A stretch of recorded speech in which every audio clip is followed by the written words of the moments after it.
Le mouvement prévu le 25 septembre pour dénoncer les délestages, le manque d'eau et les promesses non tenues du régime actuel est légitime, selon les députés. Ils affirment que les partisans du pouvoir semblent actuellement inquiets de la colère populaire. Le général retraité Rama Kavil rappelle que les forces de l'ordre doivent jouer un rôle de médiateur et non recourir à la violence. Concernant la manifestation contre les délestages et le manque d'eau, il affirme qu'il s'agit d'un droit légitime de la population.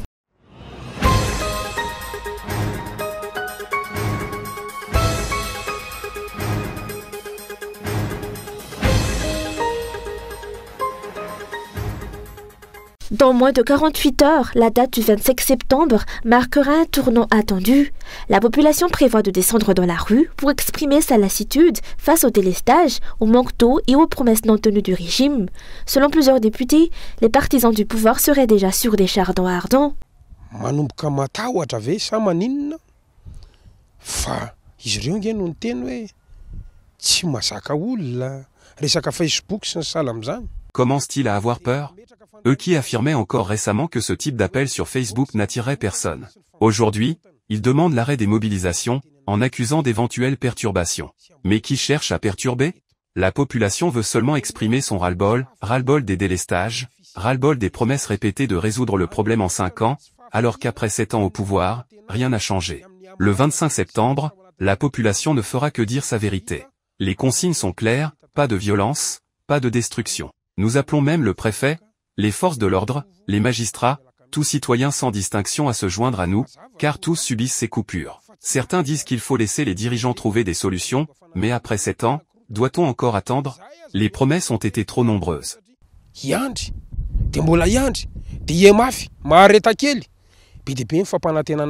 De son côté, le député élu dans le district de Thomasin estime que cette mobilisation est légitime face à la situation actuelle.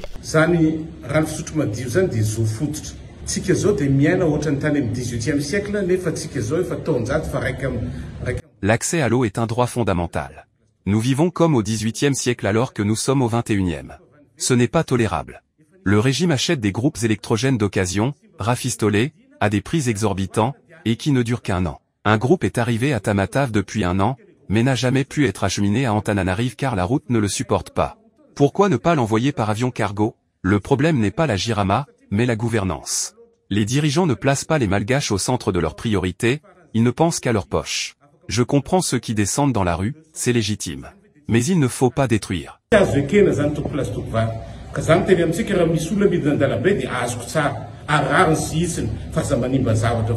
Pour ces parlementaires, la véritable source du désordre dans le pays est la mauvaise gestion du régime, marquée par des promesses creuses et une politique à court terme. Lassée des délestages, de la soif et de l'attente, la population a donné rendez-vous à un Bouzatouf ce jeudi.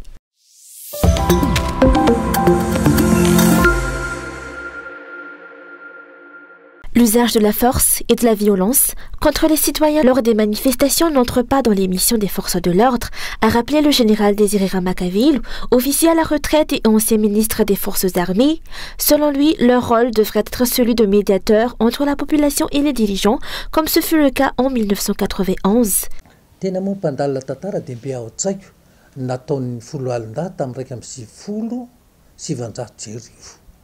Étant également historien, je me souviens de la crise de 1991 et de la convention de Panorama. J'étais ministre à l'époque, et j'ai dit clairement que si un problème survenait, les forces de l'ordre devaient être les premiers à calmer la situation.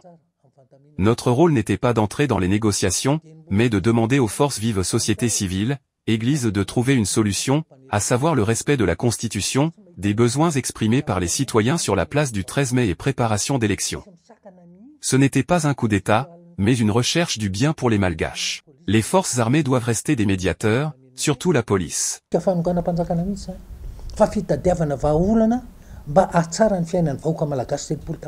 Interrogé sur la manifestation prévue ce jeudi contre le délestage et le manque d'eau, l'ancien ministre a estimé qu'il s'agit d'un droit légitime de la population. Les citoyens veulent le développement et une vie meilleure. Or, aujourd'hui, ce qui fait marcher la vie, c'est l'électricité et l'eau. Quand cela ne fonctionne pas, ils souffrent. Alors, si la population réclame une solution, où est leur tort? Le problème n'est pas le manque d'argent, mais la mauvaise orientation des dépenses, utilisées ailleurs plutôt que pour résoudre ces problèmes. Le général Ramakavelo a également condamné l'arrestation et la violence exercée contre des élus de l'opposition. Selon lui, ces représentants du peuple, mandatés par la loi, doivent pouvoir porter les revendications des citoyens, quelle que soit leur couleur politique. L'usage de la force à leur encontre constitue une violation flagrante de la loi.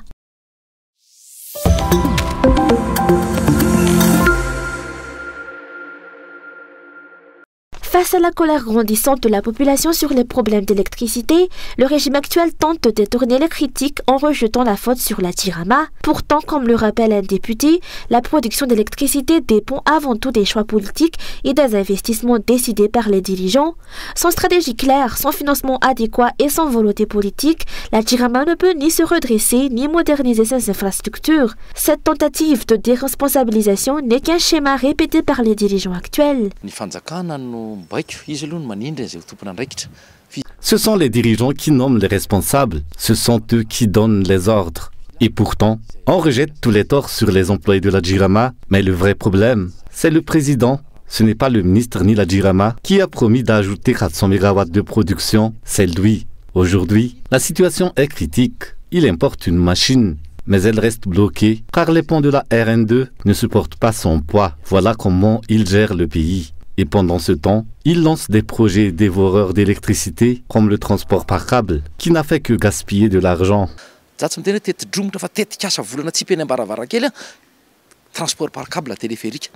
aux affirmations selon lesquelles les dirigeants cherchent actuellement des solutions, le député appelle le régime à se confronter à ses propres engagements.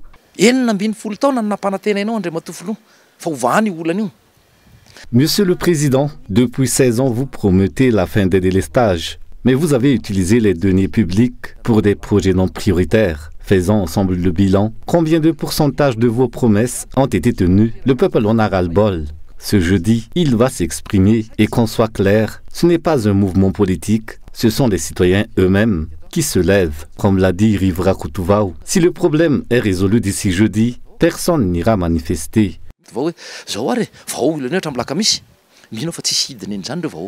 La Jirama est systématiquement sacrifiée en temps de crise, alors qu'elle n'est qu'un instrument d'exécution des politiques décidées par le gouvernement. Elle distribue l'électricité, mais n'a pas le pouvoir de décider de la production. Si les coupures persistent, c'est parce que le gouvernement n'a pas investi à la hauteur des besoins. Quelles que soient les compétences techniques au sein de la société, le délestage ne cessera pas tant que la production n'augmentera pas pour répondre à la demande. La responsabilité est donc à 100% politique.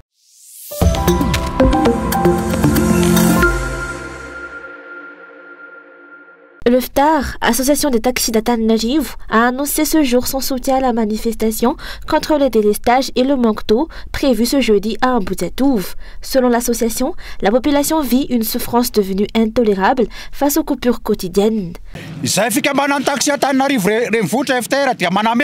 Nous, au sein du FTAR, condamnons fermement les violences exercées par les forces de l'ordre lors de l'arrestation de notre présidente Clémence Raharnirine.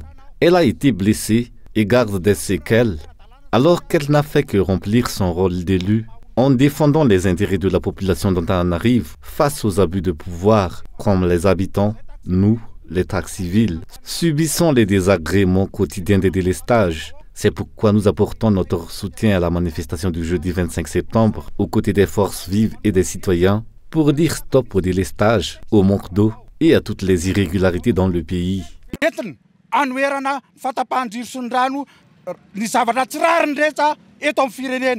Pour l'association, il est temps de se lever et d'agir collectivement, d'où leur décision de rejoindre le mouvement de contestation.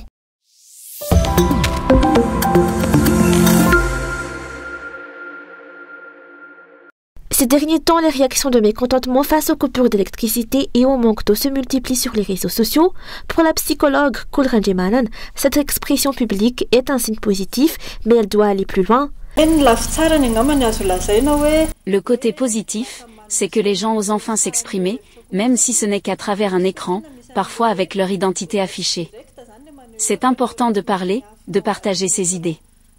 Mais il ne faut pas que cela reste uniquement des coups de gueule sur Facebook, il faut transformer ces idées en actions concrètes.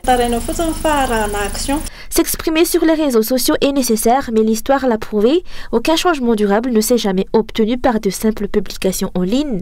Les réseaux peuvent être un outil puissant, mais leurs limites sont réelles. Pour obtenir des résultats concrets, les actions doivent dépasser l'espace virtuel.